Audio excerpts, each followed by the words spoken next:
Welcome to our Elevating Women in the Workforce webinar with Julie Kantor.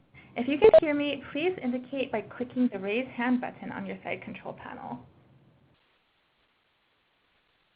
All right, great. So my name is Sherry and I'm part of the Cronus team. I will be moderating today. I did want to mention that Twomentor will be live tweeting this event, so please feel free to join in the conversation. We're using the hashtag Power of Mentoring, and we're excited to encourage conversation around women in the workforce and how mentoring can help. Okay, today we have two speakers. Ina Mortazavi, CEO of Cronus, the leader in mentoring software, and our featured presenter is Julie Kantor of Twomentor, a high-impact mentoring consulting firm that focuses on talent strategies for a diverse workforce. Julie has built and launched Million Women Mentors. She founded Twomentor, and she has been a Huffington Post business and tech blogger since 2012. With that, I'm pleased to hand things over to Julie to start the presentation. We are delighted to be part of this conference call with our friends at Cronus and Sherry and Sina. It's just fabulous working with you on this really important topic. My first question is really for the audience. So many great people on the line, and we really appreciate you joining us to discuss and have a dialogue on these key issues. And I want to ask you the question, what is the greatest emerging economy in the globe? What is the greatest? And go ahead and use the chat room. Go ahead and use the chat room, and feel free to write down some of your thoughts. The greatest emerging economy in the globe. All right, so we have a few responses here. People are saying internet, talent. We're getting some people saying women, technology. Great, yes. So a lot of people say China or India, and the greatest emerging economy based on demographics is women. And globally, women by 2014 are controlling 15 trillion out of the 18 trillion of overall consumer spending. And this is research by Sylvia Ann Hewlett, the economist. And according to Ernst & Young, the global income of women is predicted to reach a staggering 18 trillion by 2018. Women are making key buying decisions. And what this bodes so importantly to on this call is that your customer, the customer is women, and the importance of having strong, diverse teams that can reach our customer for a strong ROI for our companies. So I want to talk a little bit and just lay a foundation for some of the key issues and data around women in the workforce today. And then one thing that Cronus and Twomentor share is a passion for mentoring as part of our talent retention solution.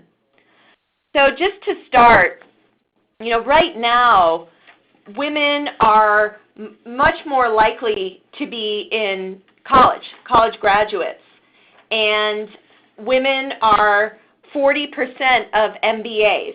So on an education standpoint, there's some really good news. Women are really taking their professional lives seriously, building themselves for great careers, and they're really rocking it with over 50% of college degrees now awarded to women. And actually heard this year for the first time, or was it last year, Georgetown University Medical School had more women than men. And when I was in Chennai 2 weeks ago at the School of Engineering, they went from 2 women in 1963 out of 1,000 to over 60% were women at Anna University School of Engineering in Chennai. But despite our educational achievements, women are making up 56% of workers in the 20 lowest paid occupations. So when you look at the next slide, we're going to talk about the wage gap. women are in lower paying jobs and occupy only 29% of the 20 highest paid occupations.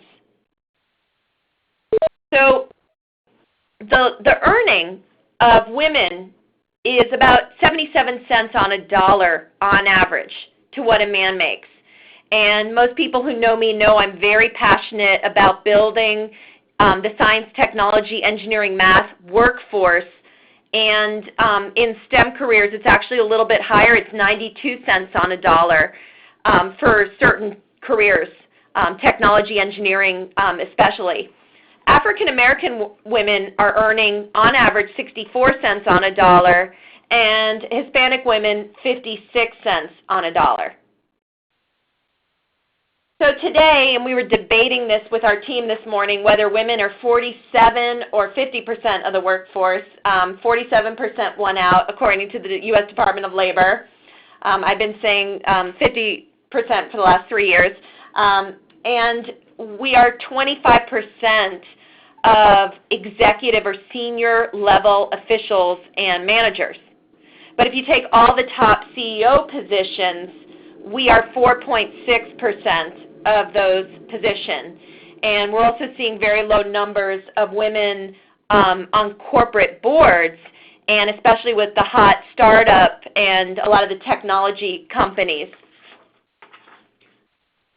So it's really interesting. I remember walking into a library, and I had an awesome career running a nonprofit organization teaching entrepreneurship to low-income children.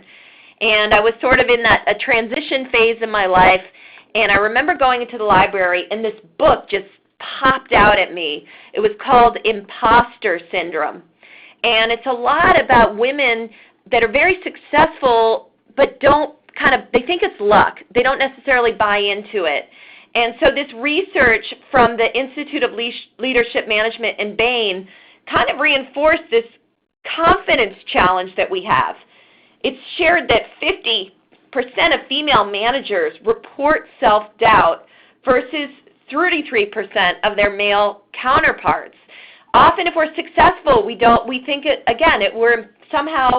it's too good to be true, or maybe that was that year, it won't be next year, but we don't always take it in. And that's one message we really want to give to women, and especially girls, is just holding, really, really the importance of self-confidence and not letting anything chip away at your self-confidence. The other thing that we found really interesting was the drop of aspirations as young women go up the corporate ladder, the drop in their aspirations for the C-suite. And part of that was a lack of role models. Is not seeing enough women making it up at the top, or your perception of those women, or feeling isolated at the top. And so wanting to just, it being a challenge and less of a motivation to rise through the ranks to the C-suites. 71% of companies would aspire to be inclusive. And what does that mean? They aspire to have women on boards. They aspire to have good maternity and parental leave policies.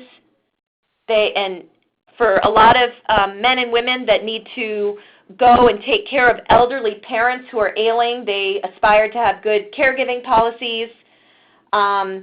Really be inclusive in meetings and listen to people's views, championing people, bringing people that are, women, minorities onto the golf courses, networking, events, and more. However, only 11% fully demonstrate inclusive cultures. And people often just promote and work with like people, looking for themselves in others. And we saw a lot of this happening in the venture capital community. There was a cover article, What Silicon Valley Thinks of Women, and just that 97% of venture capitalists are male, and not as much investment in female entrepreneurial startups and ventures. And that's actually a powerful article I highly recommend. But a lot of research are just showing there's a huge return on investment when we have diverse teams. They just outperform non-diverse teams every time. They're more innovative. They have more thought inclusion. McKinsey showed that companies in the top quintile for gender diversity outperform their industry medians by 15%. They also felt that a lot of teams with female bosses were happier and more engaged in their jobs. And you're going to hear later in this presentation, especially when we talk about millennials, how crucial employee engagement is to build our companies. Found this really interesting from Catalyst.org. Companies with the highest representation of women in their senior management teams had a 35% higher return on equity. More diverse teams, more revenues for the company. Companies with 3 or more women, board of directors, in 4 to 5 years outperformed those with low representation by 84% return on sales, 60% return on capital investment, and 46% return on equity. Diverse teams, and having 3 or more is a very important number, because when you have just 2 women on a board, you need to have enough to build the voice of and thought leadership. So it's the 3 or more is very important here. In a full potential scenario in which women play an identical role in the labor markets as men, as much as $28 trillion could be added to the global annual GDP by 2015, and that's by McKinsey Global Institute. But why are women not advancing when it's hitting our wallets, our pockets, our psyche, the right thing to do? Why are women not often advancing? And some of what we'll talk about here is unconscious bias, people doing business with people that look and act like them, gender stereotyping. Oh, she's not going to work too hard because she's going to need to leave and take care of those kids, or, lack of clear performance evaluation standards, women wanting to understand metrics to how they succeed.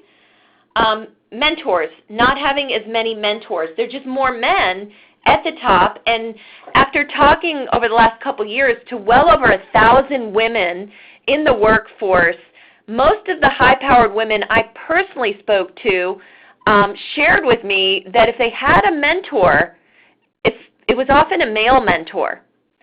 And if they had a sponsor, it was often a male sponsor.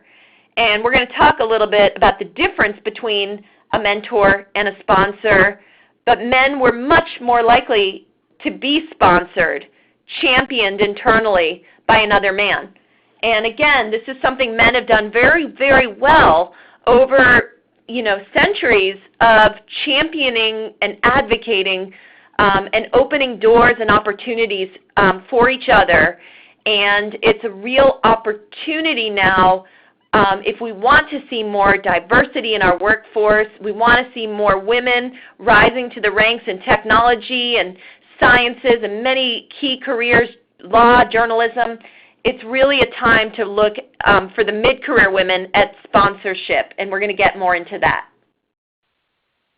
So what's the question? 1 year's annual salary.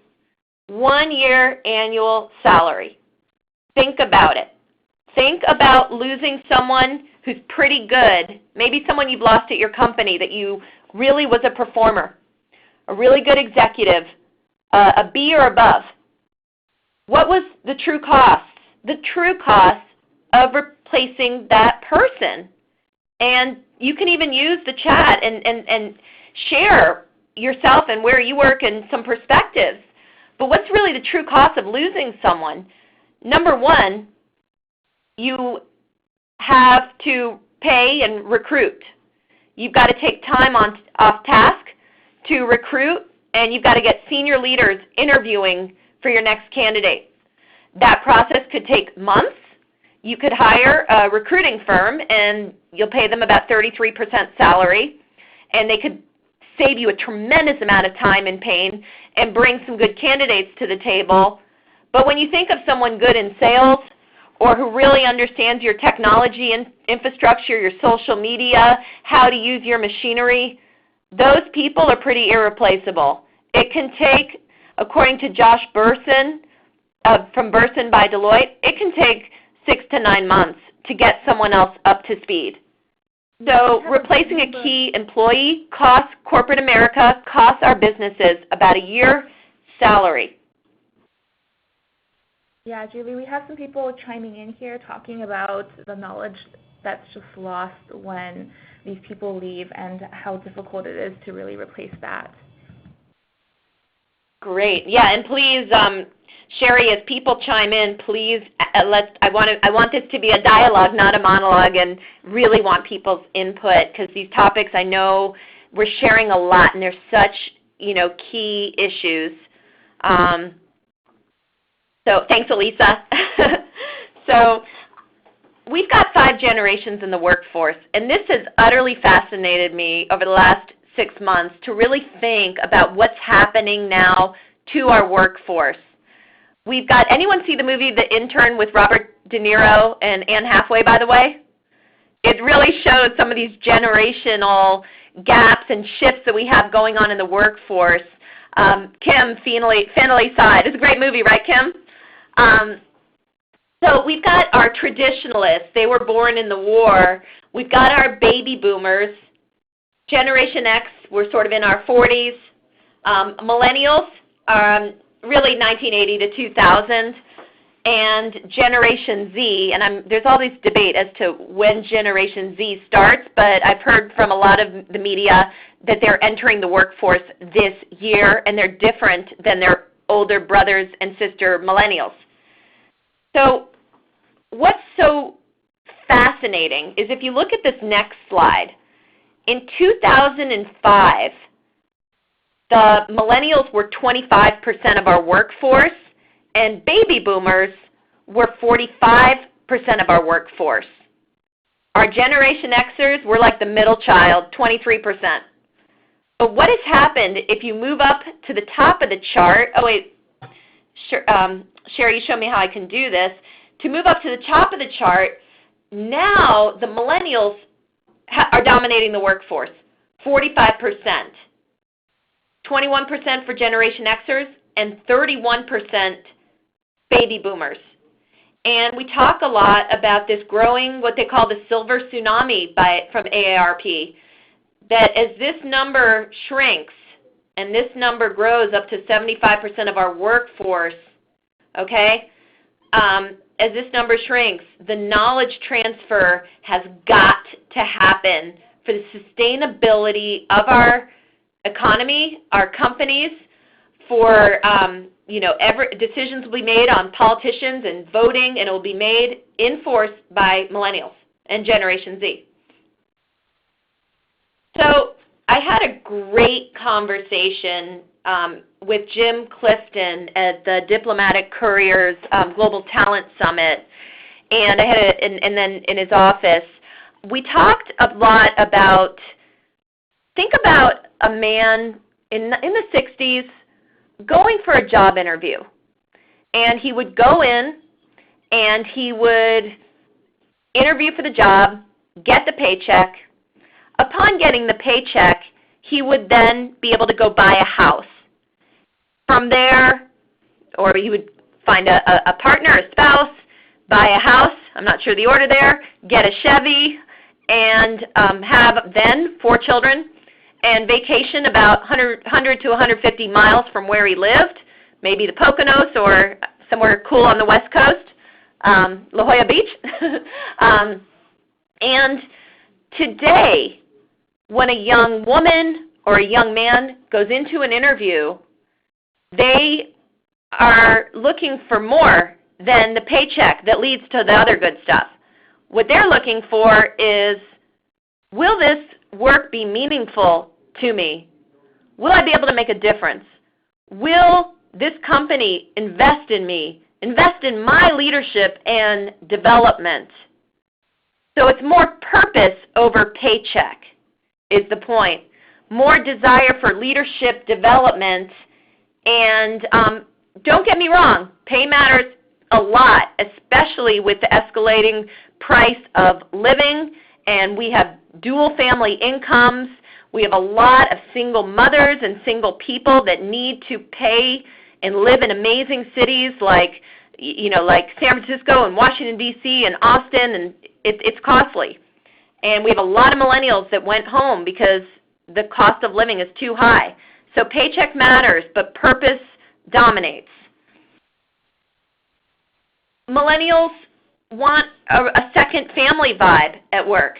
So they want meaningful connections, and they talk. So if they feel not happy with the leadership, they're much more likely to go to another cubicle and share over social media how they're feeling. They're very focused on social justice. And this is not, every millennial, I don't want to box anyone into one group, but I do think that as we get into looking at the importance of mentoring, recruitment, and retention of a diverse, skilled workforce and elevating women in the workforce, we do need to look at it also that there's some shifts going on based on age demographics.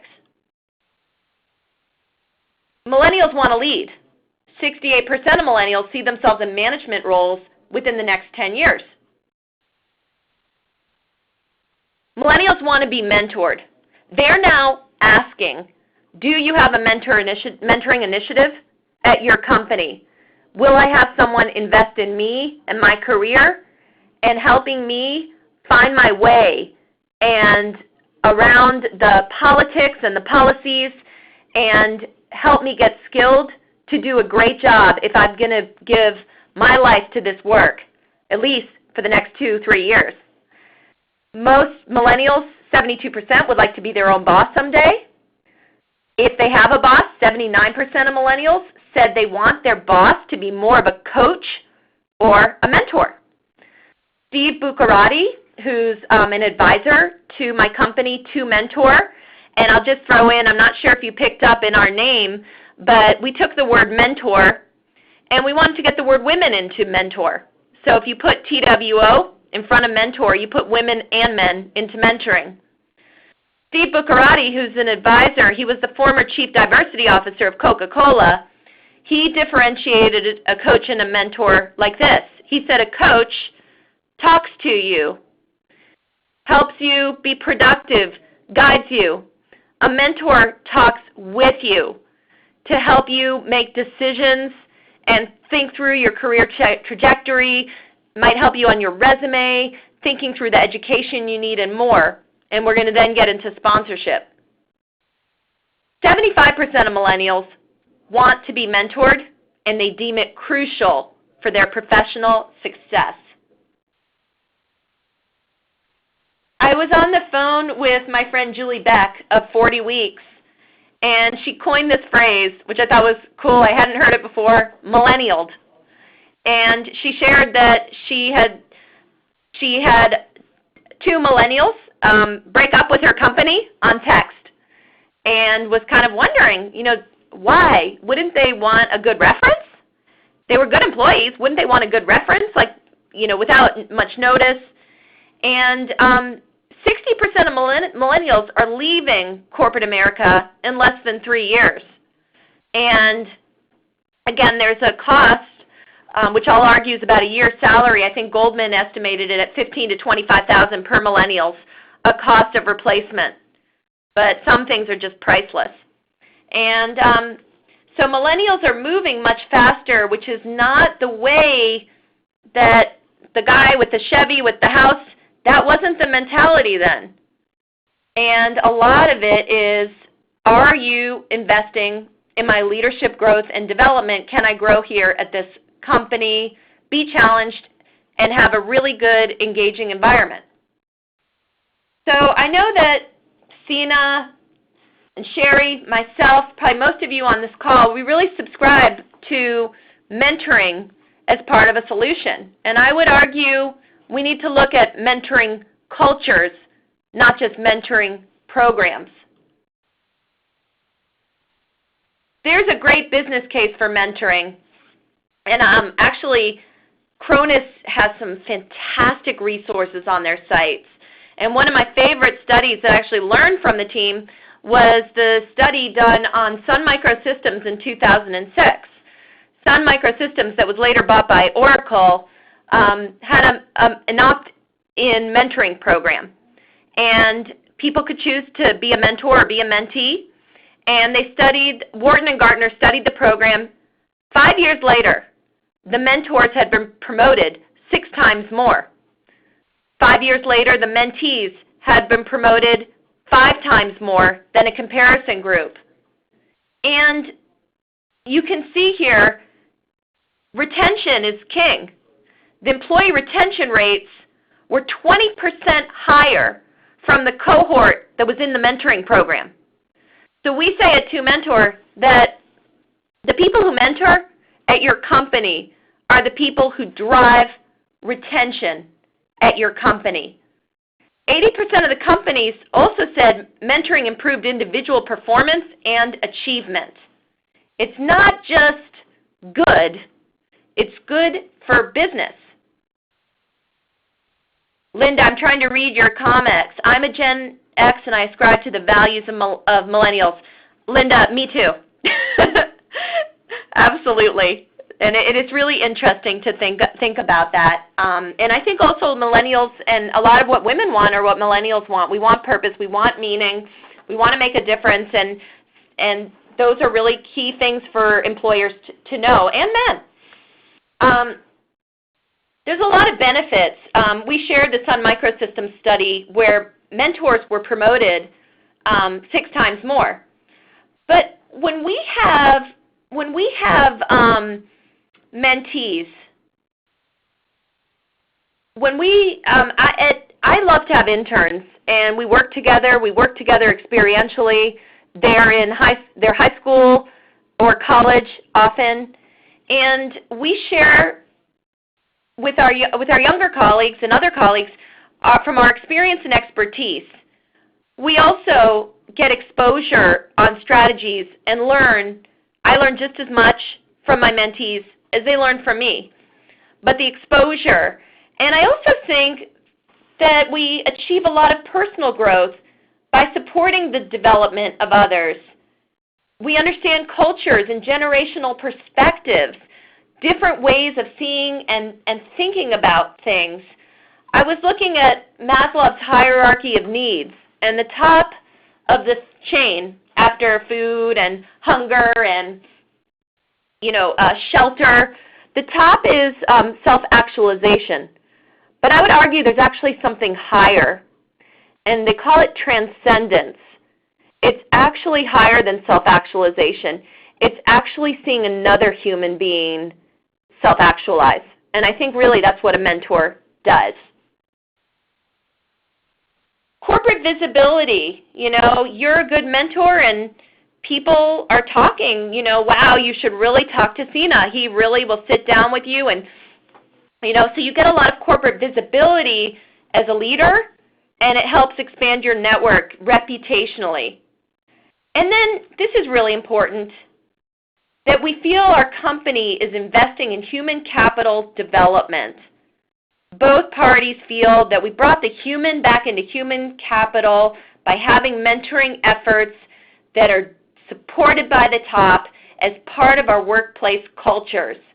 I talked to several women at eBay about a year ago, and they actually said mentoring is part of their job descriptions and performance evaluations now. Yeah, that's a great point, Julie. And just to add on to that, this is Sina speaking from Cronus. We see a lot of people also looking at reverse mentoring as another benefit for the mentor, where a mentor wants to learn a new skill from a millennial or a new employee, and they use a mentoring program to actually learn those skills through reverse mentoring, which is becoming much more popular these days. I love that, and I think that companies are getting very excited about reverse mentoring. Well, Sina, you just teed me up for the next page. That really, there's many ways to mentor, and I think it's important to figure out for your company what is going to work best against your overarching priorities. And so we recommend there's 7 pathways to mentor, and I've actually got an 8th up my sleeve, but I'll have to announce that next call. The first is face-to-face mentoring. It might be that someone from your religious institution or university or a friend asks you to mentor their child, or if you'd be willing to meet with someone, and or you might have some young people come onto your corporate campus for face-to-face mentoring. The second is online mentoring, and I think within face-to-face mentoring, and it's online too, but just even having meetings, you can have them with Skype and Google Chat. Online mentoring, there's amazing platforms like Cronus where you can build the relationship online, which I think is fabulous for remote workforces, for busy, talented executives, and really having some great infrastructure and tools online. One of my favorites is the paid internship, where, again, young people can come into our offices. We are their first demonstration, often, of office life, the world of work, how to network and build relationships and accomplish goals and set goals and work collaboratively in a work environment. And so we're their best examples or their worst examples of that, but really subscribe to internships with a trained, designated mentor. Also, an internship can be a great strategy for onboarding. Workplace mentoring is the 4th, and really mentoring the people that work for you. So a lot of executives, we encourage them, don't just walk down the hallways. If you see that young man or young woman who's always saying hello and it's their first job, why not invite them for a cup of coffee? Get to know them a little bit, understand what their goals and dreams are, and making sure also that there's someone that really cares about the person's growth and careers. My friend Adrian went to work at Booz Allen, and on his first day, he was assigned a career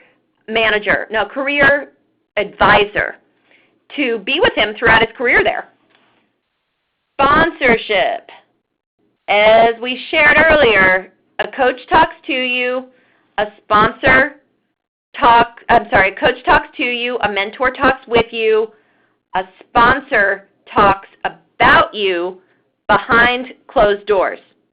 A sponsor talks about you behind closed doors and champions you for opportunities, promotions, and jobs. This, I believe, and in talking and interviewing dozens of very senior women, we lose women because they do not have a sponsor. They most often, men and women, don't even know what sponsorship is. A sponsor is your internal champion or advocate, and we need to really move the agenda on how we can both sponsor and be sponsored. Reverse mentoring. When, we often view mentoring hierarchically as top-down. Some people would prefer we use just the word co-mentoring, okay? But some corporate hierarchies would not be comfortable with that, because if you take the senior vice president and match them with an associate, there's a little bit of hierarchical respect.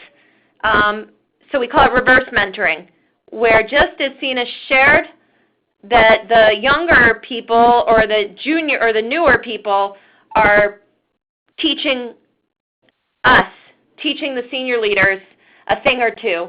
Millennials have so much to teach us about technology, about collaboration, about productivity and innovation, and it's really, we can learn so much in a reverse mentoring capacity. I think this should be woven into any mentoring relationship. And then there's the Sheryl Sandberg peer mentoring. A lot of people, especially women, don't want to say they need Jessica, how do you reverse mentoring without offending? It's a great question. Please save your questions, or Sherry, if you could grab some of these. That's an excellent question, Jessica Biller. So peer mentoring, and by the way, Jessica, I have so many young people that are so much smarter than me that I work with, and I'm just like, teach me, teach me. And I was like, do you know how to do this? Okay, great. Will you come over here and teach me? I had one major company ask me on the phone when I talked about reverse mentoring, why would we want to ask, if we ask the younger people to mentor us, aren't they going to all ask for pay raises? And I said, no, I think what you're going to do is buy loyalty, that our younger workforce they have a lot to teach us, and it's incredibly empowering when you get to teach other people. And make no mistake, our younger workforce and millennials were raised on technology, as were Generation Xers, and they have a lot that they know and a lot to teach. Peer mentoring, again, it's with my relationship with my, I have awesome female friends, and they are brilliant and smart and beautiful, and we get together and we mentor each other.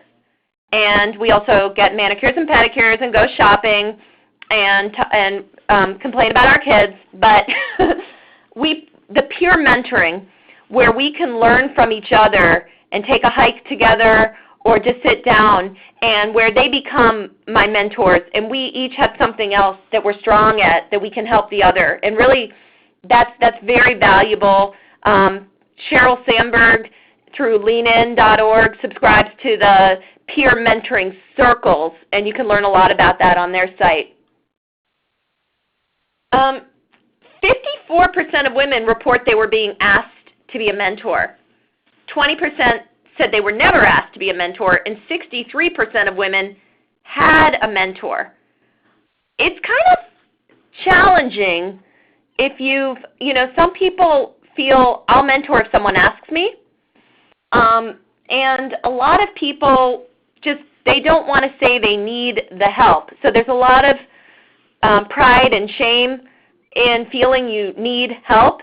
But more and more, we're starting to see these alliances with mentors as a critical strength to the executive's professional life and an incredible investment in themselves.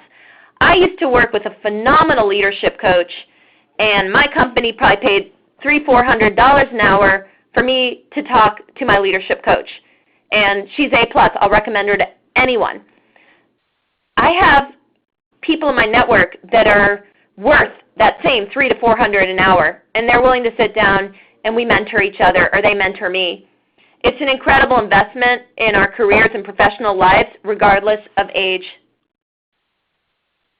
A lot of women will mentor because they've already benefited from a mentor. There are some that feel, look, I did it myself, you're going to have to do it yourself, the tough love approach. But you really won't know unless you ask, and you can always start with, my favorite, a cup of good, strong coffee, and just have that coffee meeting and see where the relationship drives from there.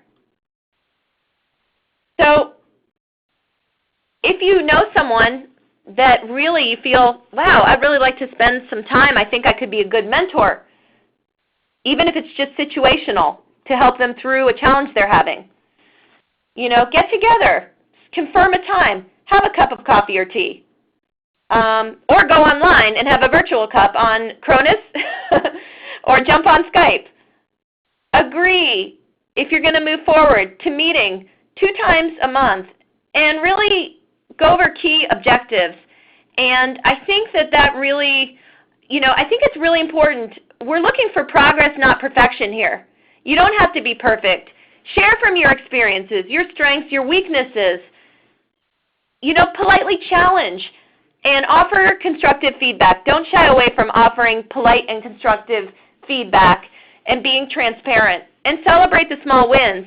But this all has to align with your mentee's professional goals. And so I recommend that you create some kind of letter of agreement where you've outlined 2 or 3 areas of focus for the mentoring relationships. I think starting with that we're going to be getting together for 2 to 3 months. Tina, I don't know what you think about that, but you might suggest longer. But I would say start with that coffee and then see, can we get together twice a month for 2 to 3 months? What's your thought on that? Yeah, we found for programs that do want that longer-term relationship, that 6 months is the magic number. Now, of course, 3 to 6 months would work just as well. And some relationships even go beyond that, but then they turn into more of an informal relationship where there's a bond and they can connect sort of outside of the formal mentoring program. But for the ones that are looking for the longer-term mentoring relationship, 6 months seems to be a good number where you get over that initial hurdle of getting to know each other and start forming some goals and then starting to see some benefits from the mentoring relationship over that course of time. Perfect. And I'm just noticing Cronus has some great tools. Cronus wrote a piece on mentoring circles and 5 benefits of a workplace mentoring program. So there's just phenomenal resources. Sherry, go ahead. Oh, I was just going to say that I've sent links to both of those pieces out. So if you're interested in them, make sure you check that questions pane and check them out. Also, feel free to ping me. I'm listed as a chairperson if you have any other questions about resources that you're interested in. Perfect. All right. Cash is king. Sponsorship is queen. I sort of think about a tree that a mentor, will often encourage someone to climb to new heights in their lives. But a sponsor will go out on a limb for you. My stepfather's Italian, and we were in northern Italy in Parma, and it was Christmas Eve, and we were sitting in this beautiful cafe having really strong espresso. And these 2 very elegant men came in, and they brought a younger man with them and to introduce them to my stepfather, who worked for an engineering firm that was bought out by General Electric. I think there's some people on the phone from General Electric. It was Nuevo Pignone.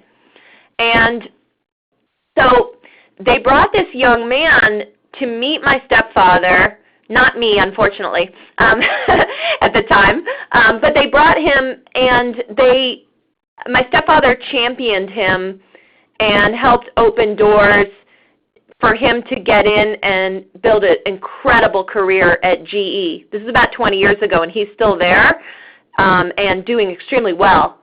And so that role of championing someone, going on a limb for them, taking them under their wing, and getting them in front of decision makers is a crucial role that we need to be talking more about.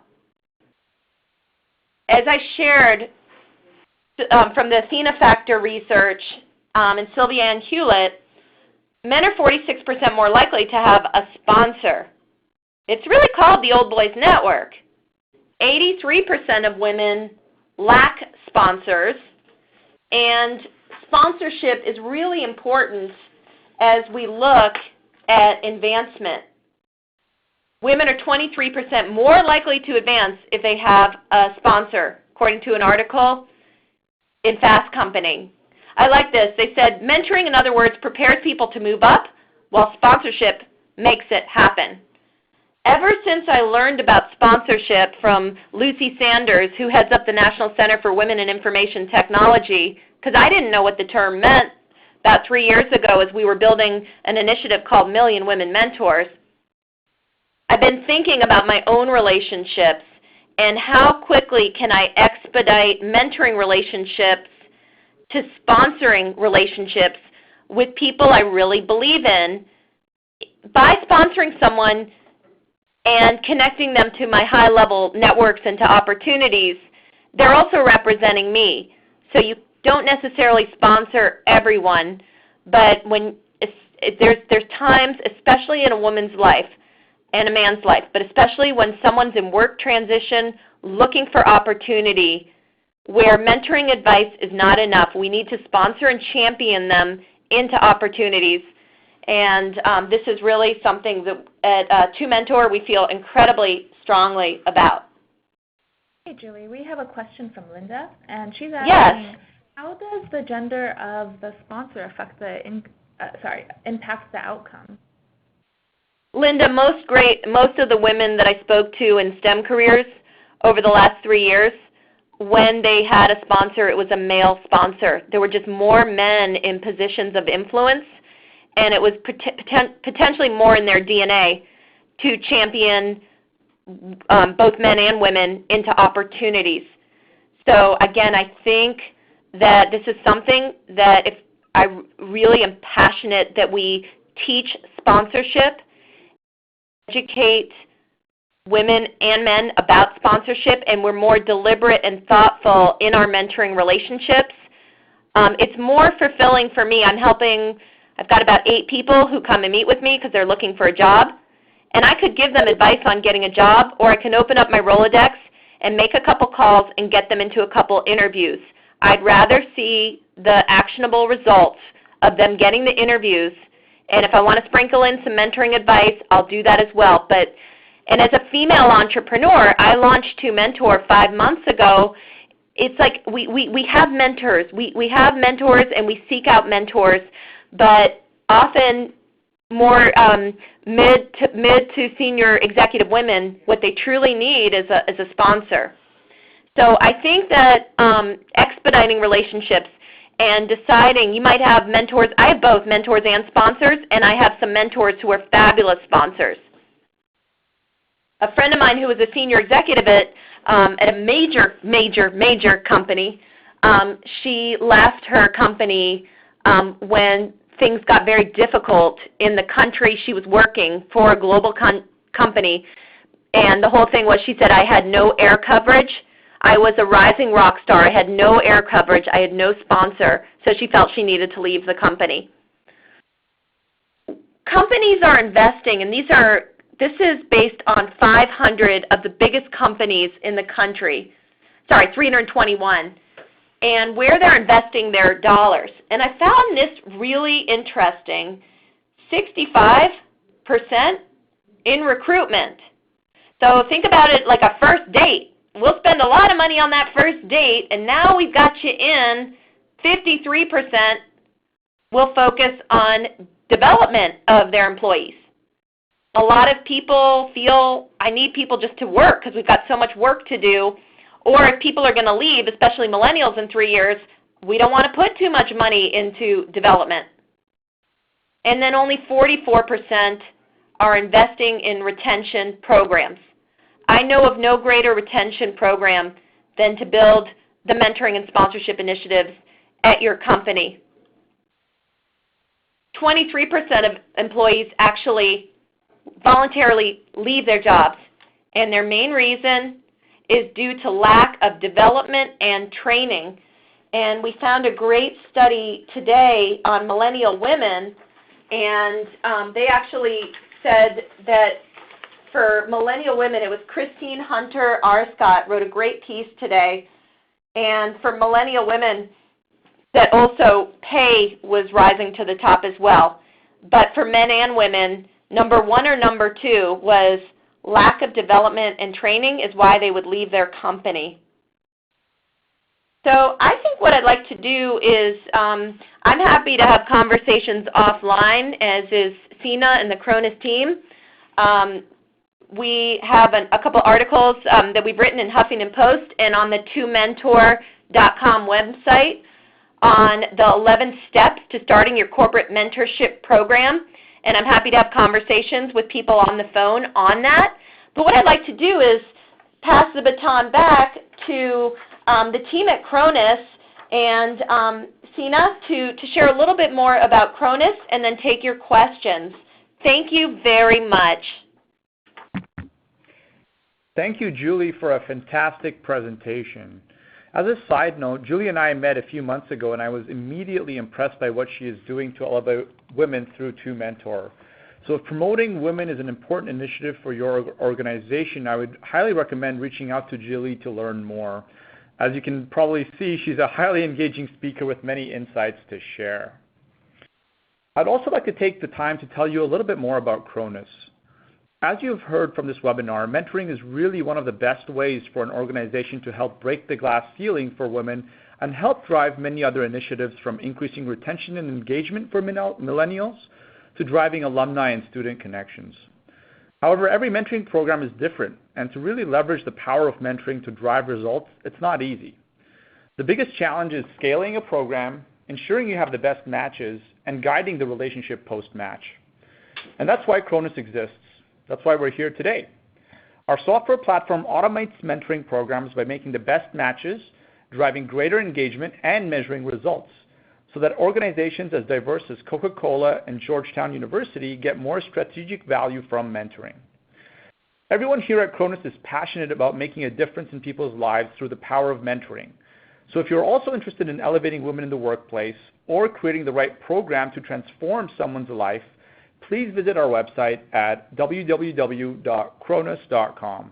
That's CHRONUS.com. If you have any questions about today's webinar or just mentoring in general, please send an email to webinars@cronus.com, and we would be very excited to share our insights with you. All right, well, thank you, Seema and Julie. We're now going to begin the Q&A portion of the webinar. So if you haven't submitted your questions yet, now would be a great time to submit them so we can get them answered. So one of the questions that we've received is, you present a lot of interesting similarities on millennials versus women. What differences do you see in mentoring women versus other groups? And what format has been successful with respect to mentoring with women specifically? Julie, I think this would be a great question for you. That is a fantastic question. I think that, millennials, at least half of millennials are women. And I think that we really need to, I'll share, when I was building before starting Twomentor, I had a young woman, 18 years old, come and work with me. She started as an intern, and I saw this complete entrepreneurial spark in her. And so I actually, I don't know if I should say this publicly, but she was often she was on my LinkedIn. She was getting us into unbelievable doors and having conversations with the C-suites of corporate America. And we worked together very closely. She always had ideas and innovations, and she was interning with me. And she got a very high-level meeting and wanted to go, a C-suite meeting. And one of the challenges I had was that she was dressed, the way she dressed, she looked very young, and it wouldn't be conducive to this meeting.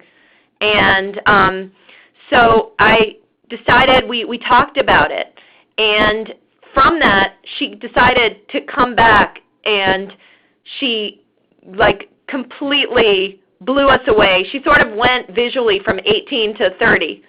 And she but what she said to me was really interesting, because I don't like to be critical of people. But she said to me, Julie, the fact that when you told me, and encouraged me to step it up and dress, I knew at that point you were investing in me and in my growth here. And that made me more loyal and committed to this company. And so it was interesting that I think we need to have honest conversations with our mentees about what they most need out of the relationship, and then build our strategies around that, where they want to grow, what their SMART goals are. For younger people, they often don't know the nuances of corporate America, so we spend a lot more time with them trying to help them navigate culture and figure out ways to be heard and feel valued, and the skills needed. And then for more senior executives, they might need something a little different. And so for senior women, again, I think peer mentoring and sponsorship might be a stronger way to go. I also think that it can be very interesting. I was talking to my friend Nettie at Ingersoll Rand, and they just completely built their mentoring program that you couldn't mentor someone of the same gender or race, and all the growth from that. So, but it's good to be really thoughtful. I'm not sure if I perfectly answered that question, but those are some thoughts. Right, thank you, Julie. Here's another question for you. How would you encourage a mentoring culture? I love that question. Mentoring when it's just, I would encourage it not to just be a program. If we could go back to this slide, I think I can, on 11 steps. Here's some thoughts off the bat. One is to align mentoring with your top priorities. And those priorities, often these departments get siloed, but human resources, corporate social responsibility, diversity and inclusion. Like your CSR might really want to work with high school girls, but your HR might really want to do internships to get more female engineers. And diversity and inclusion would like to see more minority senior executive candidates. So you need to, or see more high-performing candidates raised through the ranks. So you've got to really think about the top priorities, and this is what we do at Twomentor. We do mentoring strategy to really align the initiative. I'll skip ahead, but number two, this has to be driven. If you want a mentoring culture, we want your CEO to be mentoring. We want it in job descriptions that mentoring is part of people's performance, and that companies offer people time or formal mentoring activities, that companies are very, you guys want to go out the second Wednesday of every month, take an hour-and-a-half lunch, or we're going to pay for your mentoring lunch. Whatever you can do to encourage, because again, your mentors are driving recruitment at your company. We recommend you establish the baseline. Start figuring out what mentoring is already taking place in your company. Most companies can't answer that. They think it's happening. They've got a couple small pilots. But find out from your employees who's mentoring to establish the baseline, and then set some goals like you would set any other goal in your company. Capture the metrics earlier. We saw some incredible metrics when we talked about Sun Microsystem, 20% retention. We saw, the mentors promoted 6 times more. Those arguments make it much easier to build a mentoring culture that's completely supported emotionally, psychologically, financially from the top. Recommend, and this is something that we did, a mentor action guide, so that you actually have some recommendations based on your company on what are some recommendations that can take place over those 3 to 6 months. And if you're using an online platform, they'll be built into that. Focus groups. What do your employees most want from different generations and different departments? Really listening and getting them to take ownership of building the strategy. We talked about reverse mentoring and more, building time, and then recognizing the act of mentoring. So you're trying to permeate the culture of the company with mentoring and under your culture statements and more, if this is a value of the company. Yeah, and just to add to that, Julie, we actually talked about this morning with a few customers, and what insights we got were that in some cases the employees may say, well, why am I doing this mentoring if my manager doesn't care about it? And that really shone a light bulb in us in thinking that it really needs to be driven by the leadership team. And like you said, the CEO needs to be mentoring people, because it needs to be embedded in the culture by the leaders of the organization so that everyone else can get bought into it and participate. So that concept of having it top down is really important, and that communication to the senior managers is really critical in building a strong mentoring culture. Julie, what do you think it is about mentoring that helps women so much? How many of you, just raise your hands, saw the movie Avatar? In the Nagavi language, there's a word that means I see you, and that I can see you, I can see who you are as an individual, I can see you as a mother, I can see you as a daughter, as a wife, I can see you as a rock star rock climber, I can see you as a lesbian or gay, I can see you as Muslim, Jewish, Hindu, I can see you that your partner has cancer and you've been going home from work to take care of your partner. I can see you that you got your first big deal and big client at the office. I can see you. And I think that women, millennials, men, we want to be seen in the workplace, and the workplace got too isolated. And we want to be seen, and we want to self-actualize, and that higher calling is transcendence, which is to see other people self-actualize. And that is incredibly rewarding and important for all parties. And at a time when, on average, 33% of the entire American workforce, only 33% is engaged in their jobs, we need to make our workforces more engaging, and mentorship equals more engagement. So I think that it's just a really